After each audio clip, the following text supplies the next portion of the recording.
오늘 살펴볼 기업은 바로 현대무백스입니다.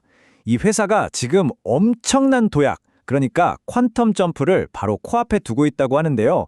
오늘 이 분석 자료를 가지고 그 핵심 키워드인 2026년에 대체 무슨 일이 벌어지는 건지 같이 한번 깊숙이 들여다보겠습니다. 자, 이 보고서에서 가장 중요한 문장이 바로 이겁니다. 2026년은 퀀텀 점프의 원년이 될 것이다. 와, 정말 강력한 표현 아닌가요? 그냥 뭐 조금 성장한다, 이게 아니고요. 말 그대로 차원이 다른, 완전히 다른 레벨로 뛰어오르는 첫 해가 될 거라는 선언인 거죠. 그럼 자연스럽게 이런 질문이 생기죠. 아니, 도대체 무슨 힘이 있길래 이런 엄청난 도약이 가능하다는 걸까? 그리고 사실 우리한테 더 중요한 질문이죠. 이 좋은 얘기를 이제 와서 들었는데 투자하기엔 이미 너무 늦은 거 아닐까? 자, 이 두 가지 질문에 대한 답을 지금부터 찾아가 보죠. 우선 현대모백스가 어떤 회사인지부터 좀 알아봐야겠죠. 이 회사의 과거와 현재, 그 위상이 완전히 달라졌거든요. 예전에는 그냥 현대그룹 내에서 물류를 담당하는 뭐랄까 좀 안정적인 조력자? 그런 느낌이었다면요. 지금은 완전 다릅니다. 2차 전지 같은 글로벌 첨단 산업의 성공과 실패를 결정짓는 아주 핵심적인 파트너로 변신했어요.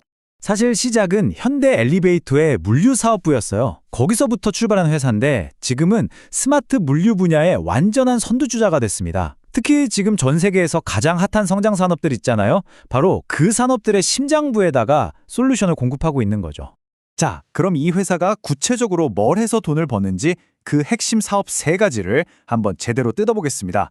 이 세 개의 기둥이 서로 어떻게 맞물려서 회사를 성장시키는지 이걸 이해하는 게 정말 중요해요.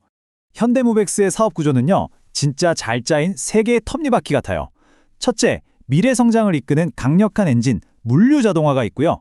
둘째, 이 엔진에 계속 기름을 부어주는 안정적인 현금 창출원, 바로 승강장 안전문 사업입니다.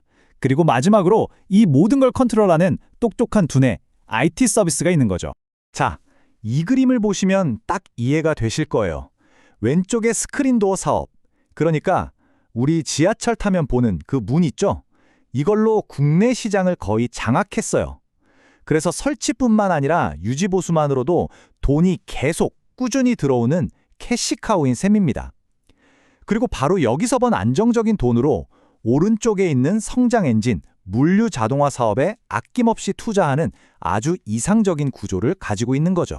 그리고 아까 말씀드린 두뇌, 바로 IT 서비스 부문이 정말 중요합니다. 이게 없으면 그냥 깡통 로봇이거든요. 예를 들어서 창고에 물건이 몇 개나 있는지, 어디에 있는지 싹 다 관리하는 WMS라는 시스템. 또 로봇들한테 너는 저기로 가, 너는 이걸 들어 하고 명령을 내리는 WCS 같은 제어 시스템. 이런 소프트웨어가 진짜 돈이 되는 수익성 높은 핵심 기술입니다. 그러니까 몸체인 하드웨어랑 두뇌인 소프트웨어를 모두 다 가지고 있다는 거. 이게 현대모백스의 진짜 무서운 강점인 거죠. 아니, 근데 갑자기 왜 이렇게 폭발적으로 성장하는 걸까요? 그 배경에는요, 스마트 물류 산업 전체에 불어닥친 거대한 슈퍼 사이클이 있습니다. 이게 무슨 말이냐면 요즘 잘 나가는 특정 산업들은요, 이런 자동화 물류 시스템이 없으면 아예 공장문을 열 수도 없는 그런 시대가 왔다는 거예요. 그 슈퍼사이클의 한가운데에 바로 2차 전지 산업이 있습니다. 생각해보세요. 배터리 공장은요, 정말 작은 먼지 하나만 들어가도 바로 불량이 나거든요. 그러니까 사람이 들어가서 막 옮기고 이러면 안 돼요. 무조건 로봇이 해야 합니다.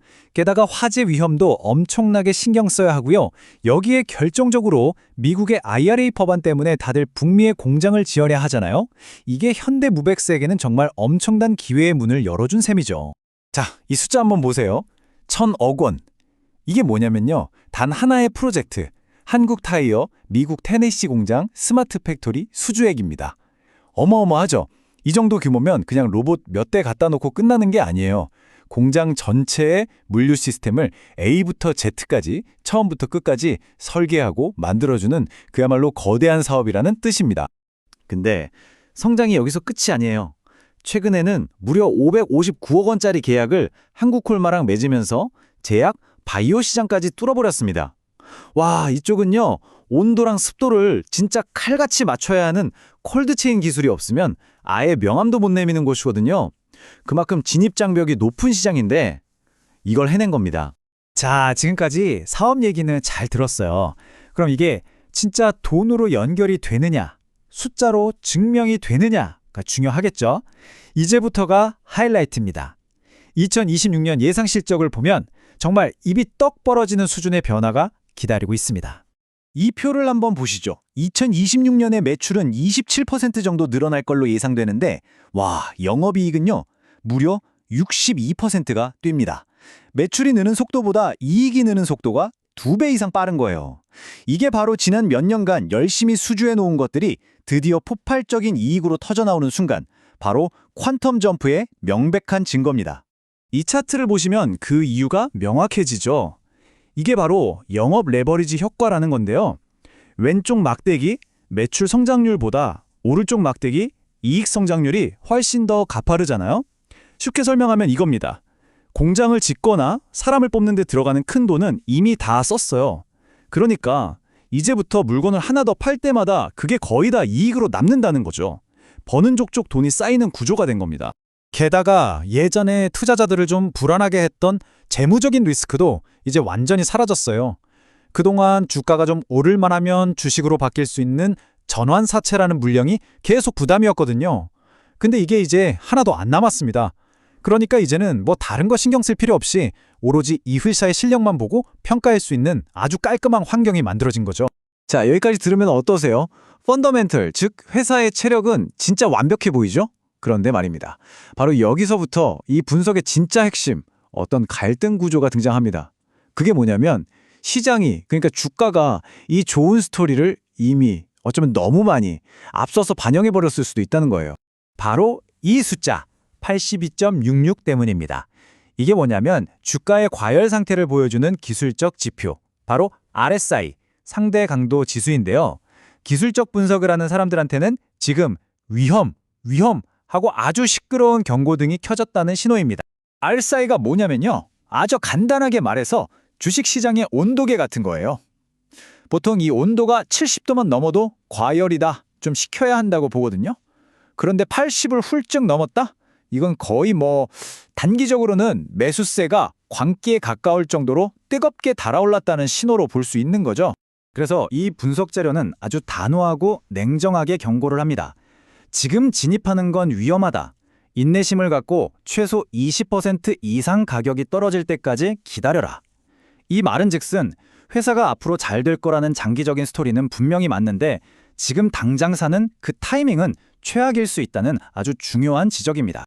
자, 그럼 이 모든 내용을 종합해 볼 때 우리는 어떤 결론을 내릴 수 있을까요? 이 분석이 우리에게 제시하는 최종적인 투자 전략은 과연 뭘까요? 결론은 바로 이 딜레마입니다. 스토리는 정말 완벽해요. 앞으로 몇 년 동안 성장할 게 거의 확실해 보입니다. 하지만 타이밍이 문제예요. 주가가 단기적으로 너무 많이 올랐어요. 그래서 이 자료의 전략은 명확합니다. 이미 가지고 있다면 보유해라. 하지만 새로 사려는 사람은 주가가 크게 떨어질 때를 노려서 사라. 바로 이겁니다. 미래가 확실해 보이는 완벽한 스토리의 기업, 그리고 그 스토리에 너무 뜨겁게 반응하고 있는 시장. 오늘 이 분석은 결국 우리 모두에게 이 질문을 던지고 있습니다. 모두가 좋다고 환호할 때 그 흐름에 올라탈 것인가? 아니면 모두가 공포에 떨 때를 조용히 기다릴 것인가? 여러분의 투자 철학은 어느 쪽이신가요?